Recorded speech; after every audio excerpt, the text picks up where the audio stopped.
Travis went good, though. I'll take advantage of the quiet now that everybody's down having dinner. Why aren't you having dinner, Travis? Yeah. So, this is the rest of the conference. We'll see if we can make it as quick as possible. Notice Brad Wilcox made a showing. If you're unfamiliar, Brad Wilcox was in the hot seat in the news as people were exposing videos of him talking to little kids about his racist, sexist, creepy behavior. And people were calling for his apology, and the Black Student Union at BYU was sent to the back of the bus, and the church silenced the news. And then sometime later we see the church news saying that Brad Wilcox has taken a trip to Africa, his apology tour, and yeah, he's back now, and he had to give the prayer in conference, and in his prayer he says he loves little children. Oh my God. Oh. So he didn't learn a thing. And the church doesn't care. And so,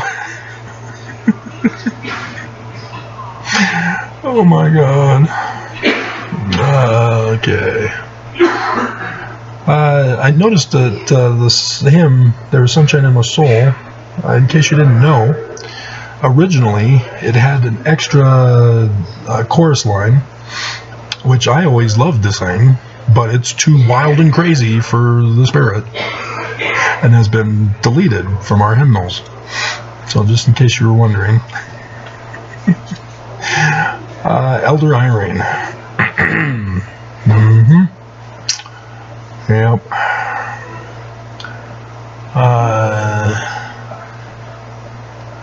Continuously striving to qualify, covenant path, charity. Yep. So we need to talk about my time with others involved with Eyring. The first one is my mom. We were living in California. I had gone off and gotten married.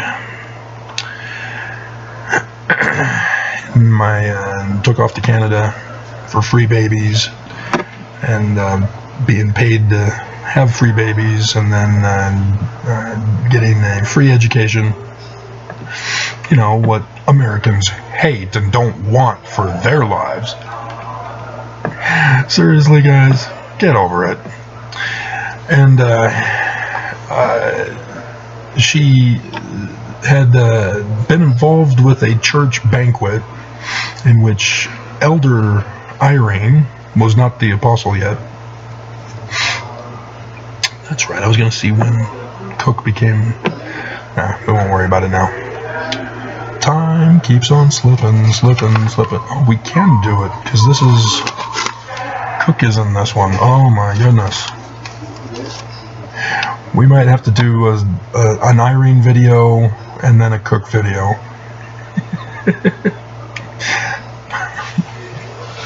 Alright, so I'll have to do an Eyring video, go get dinner, and hope that I can do a Cook video, because oh my God.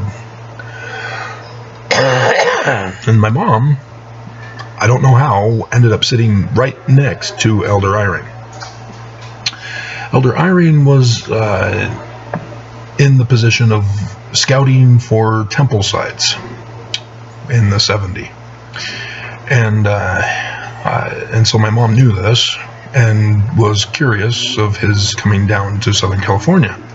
And during the dinner, asked him if he's got a temple site in mind down in Southern California, because they were now looking to move because of my dad's failed business. It was sabotaged by an employee. I was there at the San Diego temple where his business office was. So if you saw the first session before it started, they were showing all the temples. It might have been for the others too, but I don't know. But you'll see the San Diego temple, and you'll see the two buildings behind it. Well, those are business buildings, and my dad was somewhere in one of those, I guess. And he was sabotaged. But they needed to move. They could no longer afford the Corona suburban household that they were in. And so my mom, being a faithful, devout Danite Mormon, wanted to move near a temple. And so, yeah, if he's down there looking for a temple, she wants to know so that she can plan and factor that into her planning.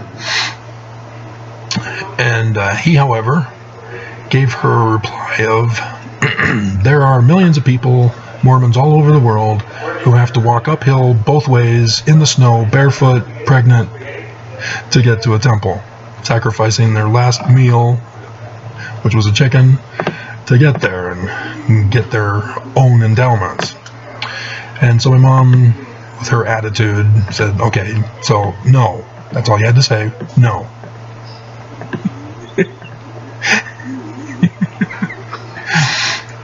She didn't say it out loud. It was what she was thinking. And so the conference then came up, and the temple announcement was for the Bountiful Temple. Which is where Eyring lives, just down the block.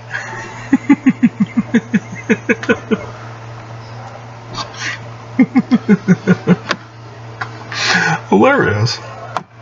The second experience is I was deciding to go to a devotional talk by Eyring. I don't know if it was a Christmas devotional talk. He was giving it at the Tabernacle. And so I decided to just go on my own. And it was mostly packed when I got there. But I found a seat next to an attractive young woman. And so I asked, are these seats taken? No, she pushed her scriptures closer to her, and I sat next to her, and waiting for the time to start, and I'm trying to use my peripheral vision to check her out, and noticed her scriptures were purposely set so that you could see the engraving of the name on them. And I don't remember her first name, but I remember seeing Eyring on her scriptures. And so and she said, yeah, I'm his daughter. And I went, oh, cool. And then it starts. We both sit through his little talk. And then at the end of it, she then turns over to me and says, I can never get a guy to date me because of who my dad is. And she got up and stormed off. I was all ready to make the move. I'm sure she's gotten married to some poor sucker since then, but I thought that was hilarious.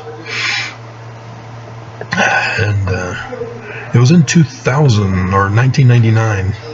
No, it was before. It was because there was the big pit of where they were digging for the underground parking on Temple Square there. So yeah, it was before the conference was built and all that. The third, I was then dating Kimberly. She had showed up at the older singles ward, and there at the Fort Union behind the fire station, that building there. I don't know if they're still got a singles ward there or not. Don't care. I'm too old anyway. No woman wanted me then, no woman wants me now. But nonetheless, let alone a Mormon woman, I can't do Mormon women anymore. I'm sorry. You have to have a change of heart. Realize that Joseph's church was Jewish before we can even begin to proceed. If you're still thinking of Jesus, it ain't gonna happen between us. But Kimberly was cool. I really liked her. She was a divorced mother. And she got possession of the bountiful home. And so there were several times where I drove her kids to school in the massive snowfall, driving her station wagon. It's a good thing I know how to drive in the snow, because other neighbors did not. And so, yeah, it was a little scary with her kids, and I'm driving her station wagon and going downhill to get to the school in a full-on blizzard snowpack where other people are having difficulty. But yeah, no problems. I breathed a sigh of relief when I pulled into the parking lot of the school and dropped them off. But my goodness. But a lot of fun times with her. She came with me to Eva Vasilevsa's courses that I was taking at the time. And I felt kind of awkward. I wasn't sure if it's allowed. But, you know, she wanted to be involved in my life. And so, yeah, that was the mummification class that year, that time period that I was taking with Eva. Egyptian mummification. And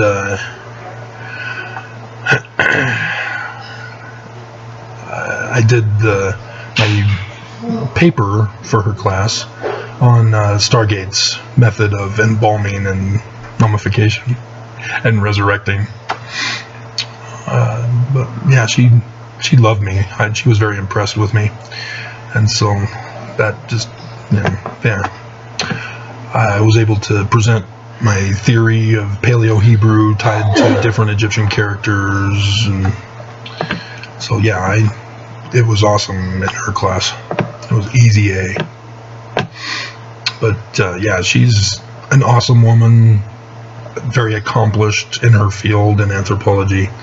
In Saddam Hussein's Iraq, she was the only American, the only female to be allowed in to do archaeology digs, and she had Saddam Hussein's guards protecting her in her site. And so, yeah, she's very prominent. University of Utah is very fortunate to have her.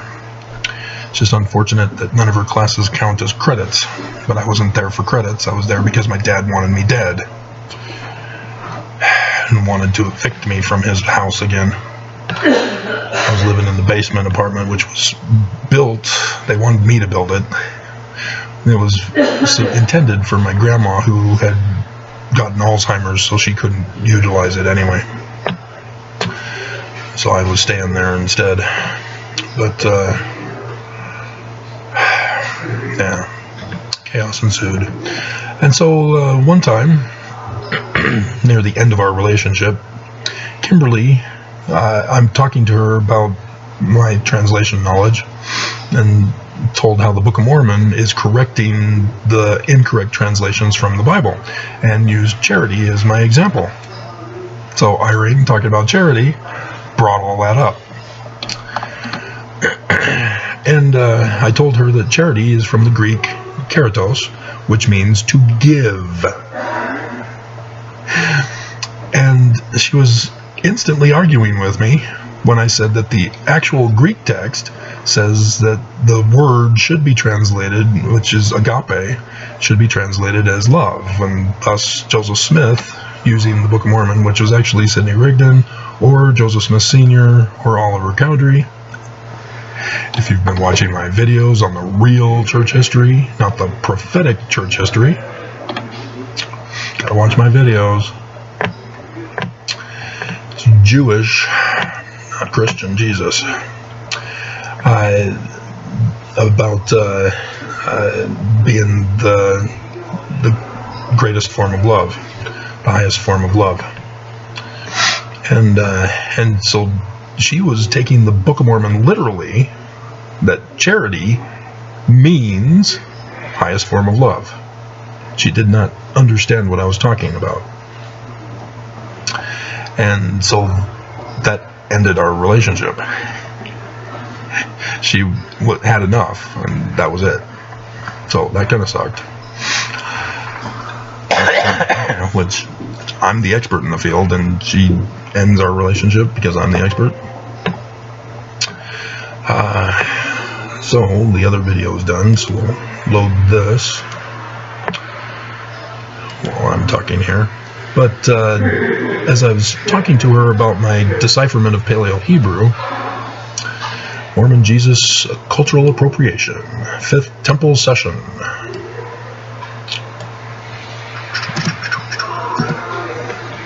And Nelson is not shown in the thumbnail for this one.